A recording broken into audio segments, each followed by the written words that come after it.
Fala pessoal, boa noite, tudo bem? É um prazer estar aqui com vocês, mais uma vez aqui no palco do What's Next na Campus Party. Esse palco aqui eu estava dando uma olhada nos conteúdos que o pessoal trouxe antes e foi bem nessa linha, né, de, poxa, como que a gente chega lá ou como que a gente usa uma tecnologia no meio do processo.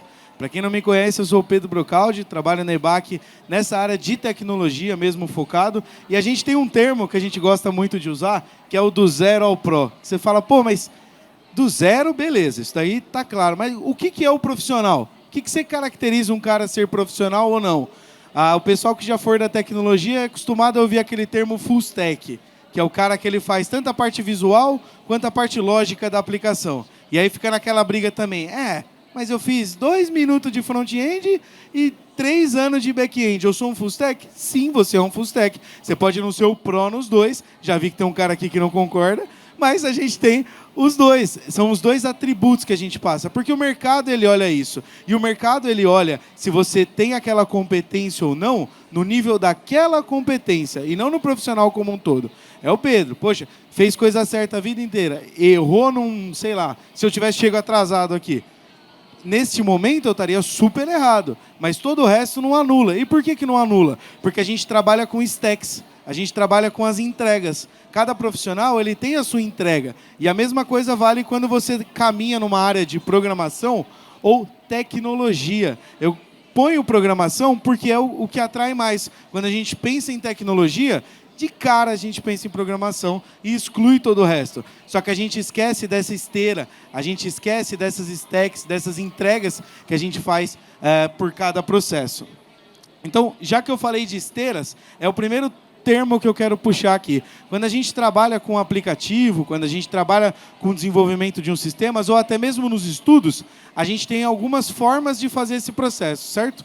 A gente trabalha, então, primeiro na idealização do tema. Poxa, eu vou pensar aqui, eu quero ser um desenvolvedor, eu quero trabalhar com Python, e aí eu vou aprender. A gente vai fazendo esses caminhos. Só que muitas vezes a gente foge deles, e isso é normal e tem que ser assim, para criar um profissional completo. Hoje, a gente sente, a gente mercado, a gente Pedro, eu tenho certeza que vocês, que, poxa, talvez o nível que eu estou hoje não é suficiente. Talvez eu precise saber um pouco das outras áreas para eu ir me encaixando. Hoje, a gente sente que a gente tem que ser... O pessoal da produção, se puder me ajudar aqui, ele está jogando para o lado só.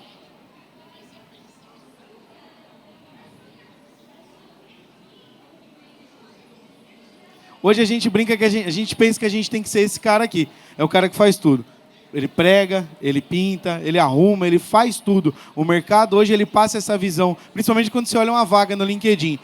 Desenvolvedor full stack júnior. Puta, o cara tem que saber. React, HTML, CSS, todas essas informações, fala, meu Deus do céu, como é que o cara vai ser júnior, ganhar um salário ali de 2 e pouco e ter todas essas atribuições? O mercado ele induz a gente a pensar que é esse cara. Quando, na verdade, você tem que entender qual é a parte mais importante desse processo. O que de tudo esse cara aqui ele faz melhor? Será que ele pinta muito bem, conserta muito bem, martela muito bem? Não, ele tem a sua especialidade e o resto são as outras características que ele tem. É o que a gente fala do profissional em T. Antigamente a gente tinha o profissional em Y. Ele sabia muito de uma coisa e aí ele escolhia se ele queria ir para a parte de gestão ou se ele queria ir para a parte de especialização, de ser um especialista mesmo. Aquele cara que, putz, você pode trazer o que for, ele vai bater no peito e vai fazer. Ou o cara que ele conhece tanto de uma coisa que ele consegue ter uma equipe. Antigamente, esse era o único perfil que funcionava. E eu não falo isso meu de Pedro. Sou novão também, como a grande maioria do pessoal que está aqui.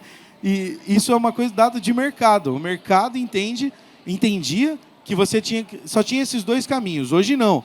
Hoje ele é o cara especialista generalista. Ele é bom no desenvolvimento e por isso que eu gostei de começar com aquele assunto do full stack, do pau para toda a obra, porque é o cara que faz isso. É o cara que ele tem o seu foco, mas ele escapa aos poucos. Então, assim, como que eu chego nesse nível pro do profissional?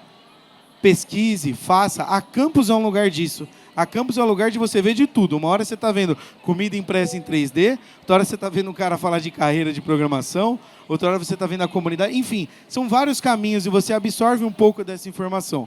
Foi um pouco do que eu fiz na minha trajetória. Eu tenho 7 anos de desenvolvimento mesmo, de código. Hoje saí um pouco dessa área, desenvolvia em mobile, Python, Java, eram as principais ali que eu gostava, mas automações sempre me brilhou os olhos porque eu competia na parte de robótica. Então vê como a gente passa por várias áreas, a gente passa por programação, a gente passa por o desenvolvimento mobile, que claro que é programação, mas é totalmente diferente. Passei pela eletrônica. Tudo isso a gente vai pegando o melhor de cada mundo e montando um profissional, porque a gente volta naquele mesmo conceito das esteiras. Numa entrevista, num processo, é claro que a avaliação técnica ela vai contar, mas a avaliação do que eu gosto de brincar do desenrolo, de como que quando chegar o problema você vai conseguir trabalhar ele, conta muito mais. Século passado, a gente via que esse modelo era o mais convencional, né? O Fordismo, o Toyotismo, era a linha de produção, e em alguns casos ele ainda funciona. Não tem como você construir um carro falando, agora vai a porta, agora vai o pneu. Você realmente precisa desse jeito. Mas na área de tecnologia, não é assim. Na área de tecnologia, o que vinga, o que funciona, é isso. São modelos ágeis. Para quem talvez não esteja conseguindo ler, isso é um ciclo que ele vai e volta várias vezes para o mesmo lugar. Ele começa com planejamento, ele vai para design, desenvolvimento, testes, deploy, que é quando a gente coloca isso para rodar, quando a gente coloca isso no mercado, e a gente termina com a análise, com a revisão. Percebe que todas essas etapas a gente faz no dia a dia, e às vezes não necessariamente na mesma ordem, às vezes a gente muda várias vezes. Pô, antes de vir, por exemplo, aqui em Manaus está um baita de um calor, eu ia vir de calça hoje fazer a palestra. Planejamento. Design vai ser esse modelo. Desenvolvimento, coloquei. Testei, cheguei aqui no evento, estava um calor desgramento. Falei, não, vou trocar. Tá vendo como você volta? Isso é normal. E o profissional que faz isso, claro que aqui eu estou fazendo a brincadeira da calça, mas no mercado, o profissional que faz isso é o profissional que ele é um pouco pau para toda a obra. É o profissional que ele já fez de tudo um pouco. Então, na programação, tinha, né, muito maior esse preconceito, como inúmeros outros preconceitos que tinham, mas esse preconceito de que, não, eu sou especialista em Java e é isso. O outro do meu lado, ele é em Python. E os dois nunca vão se conectar, porque eles são de nichos diferentes. Não é assim no mercado, não é assim nas escolas, do jeito que a gente cria. Não é assim. O modelo de desenvolvimento ele tem que ser ágil. Tanto ele tem que ser ágil que eu gosto de trazer esse exemplo para a gente pensar juntos. Então, vamos pensar aqui num tema de aplicativo. Pode pensar no aplicativo da Campus Party, que todo mundo aqui acessou. Inclusive, estou sabendo que está rolando a gamificação bacana lá, que também é uma das técnicas que vai e volta várias vezes para definir. Mas, enfim, vamos pensar aqui no aplicativo para tirar essa fumaça aí que começou no ar. Como que você tira? Evitando ela, certo? Então, vamos pensar num aplicativo que a gente vai desenvolver. Então, a gente está naquele primeiro papo, planejamento, requisitos de negócio. É aquele papo com toda a equipe que todo projeto precisa que tenha, independente se ele for um projeto de uma grande empresa ou de uma curta, tem que ter a idealização, tem que ter o doidinho ali que quis pôr isso para rodar e falar, vamos pensar como. Qual que são os requisitos? Bom, eu preciso de uma tela que me marque a localização das florestas para eu indicar onde começou o incêndio, que já é para ele chamar um bombeiro, chamar alguém para controlar aquela situação, enfim. A gente vai criando essa história, a gente vai criando essas narrativas. Eu tenho certeza que aqui devem ter várias pessoas, se não todas, que são aqueles idealizadores, que olham um projeto, uma ideia e falam, cara, não é possível que não desenvolveram isso. Não é possível que não colocaram. Esse cara, ele também é um cara de tecnologia. E ele tanto tem boas ideias e bons insights, boas colocações para criar uma empresa, um projeto, porque ele tem essa bagagem do pau para toda a obra, de estar sempre ali no meio, de estar sempre fazendo as coisas. Mas depois desse cara, chega o cara de análise de requisitos de sistema e fala, espera aí, amigão, talvez esse aplicativo não funcione muito bem. Porque como que você vai ver que começou um incêndio? Tem que ser uma pessoa local, mas será que tem internet lá? Será que o nosso servidor vai estar sempre em pé? Será que agora voltando no exemplo do aplicativo da Campus Party, será que todas essas pessoas conectadas no aplicativo, ele vai aguentar? Precisa ter o cara mais técnico, mais metódico, entre aspas, que ele vai bater o olho. Tá vendo como eu estou falando características de cada perfil, que também não são receita de bolo, tem pessoas de perfis diferentes nessas áreas, mas para já ir se encontrando, a área de tecnologia, ela é ampla. Então, encontre em você essas partes. Depois que esses dois caras tiveram a discussão sadia deles ali, a gente segue para o cara que vai fazer o design, a criação das telas. Então, poxa, eu preciso ter uma tela boa, né? Eu preciso ter uma tela prática de acessar, por exemplo, no da gamificação. Vocês precisam rapidinho ali, quando vê uma oportunidade, já pegar o aplicativo, escanear e ter o resultado. Isso é técnica de design. Seja no design desenhar, ou seja no design idealizar. O cara que pensa numa experiência de usuário, que ele pensa na interface ali do usuário. São todas essas partes muito importantes. Então, cada área dessa daqui, eu estou trazendo os macros, as visões macros de cada uma delas. Mas dentro, elas têm as suas partes... Nossa senhora, me enrolei agora, hein? Mas elas têm essas partes menores. Por exemplo, poxa, eu não consigo desenhar, eu não sou um cara criativo, eu, Pedro.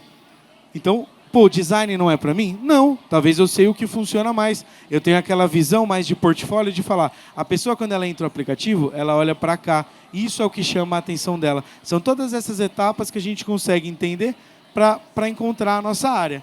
E aí a gente segue para o tão falado desenvolvedor. O cara que ele trabalha ali no desenvolvimento, que a gente divide naqueles 3 principais cenários. Front-end, o cara visual, né, o cara que vai criar esse contato com o público, a parte visual de um site, de uma aplicação. Back-end, que ele traz aquela parte lógica, então ele receber essas informações, tratar e cuspir um resultado para o usuário, jogar na tela. E aí tem o mobile também. Pô, mas o mobile não tem tela e não tem lógica? Tem, mas ele é um caso à parte. Tá vendo as ramificações que isso se cria? Se a gente for nichar ainda mais, no back-end tem o cara do Python, tem o cara do Java. Entenda qual é a sua área. E como que você entende isso? Com os projetos. Pegue um projeto para fazer, busque uma instituição, uns hackathons que tem aqui na Campus Party. Isso que traz a bagagem para você ser esse pau para toda a obra e conseguir entender o seu local. Testes e integração. Essa é uma área que eu gosto muito, atuei nela por um tempo. Principalmente foi a área que eu entrei para trabalhar quando eu trabalhei na Vivo, porque é a área de testes, é a área que você vê de tudo. Você passa por tudo. A pessoa que testa, ela pega todos os cenários como se fosse uma receita de bolo e vamos falar, bom, se o Rafael acessar o aplicativo da Campus Party e clicar aqui com uma internet ruim, o que acontece? Ele tem que testar isso. E aí ele vai olhando todas as pessoas, todos os cenários de testes e vai validando esse processo. Com isso, ele entende toda a cadeia, ele entende como funciona, ele entende as regras de negócio. Ele adquire aquela bagagem de vivência, de projetos. Ele experiencia tudo isso. Então, essa é uma área que eu sempre recomendo, não sei se tem alguém aqui que não é da área e está querendo entrar, eu sempre falo, cara, começa pelo QA e não necessariamente você já precisa começar numa vaga, porque a gente sabe que o mercado, apesar de realmente ter ter tantas vagas e tudo mais, ele é difícil, ele não é fácil. Não é garantido também que qualquer um consegue entrar na vaga. Mas você não precisa só começar a exercitar isso lá. Teste nos projetos, igual desse exemplo do Hackathon. Pegue você e fala, o que acontece se no aplicativo da Campus eu fizer tal coisa? Será que dá algum problema? Se não deu, é porque o QA deles foi bom por alguma coisa. Então, se force a testar. Tem empresas que elas remuneram por isso. O Google ele remunera quando você encontra uma falha de segurança no site dele ou nas aplicações dele. E tem várias empresas que fazem isso também. Então, se forcem, isso também é portfólio. Beleza? E aí, manutenção e monitoramento, que é uma outra que eu gosto, só que é uma área que sofre porque é monitoramento. Se der um problema, quem vai ser atuado é ele. Quem vai ver o problema e vai chamar alguém para resolver é ele. Então, é uma área mais tensa, mais complicada. Mas todas elas se conectam e elas voltam naquele modelo de esteira, de vai e volta. Beleza?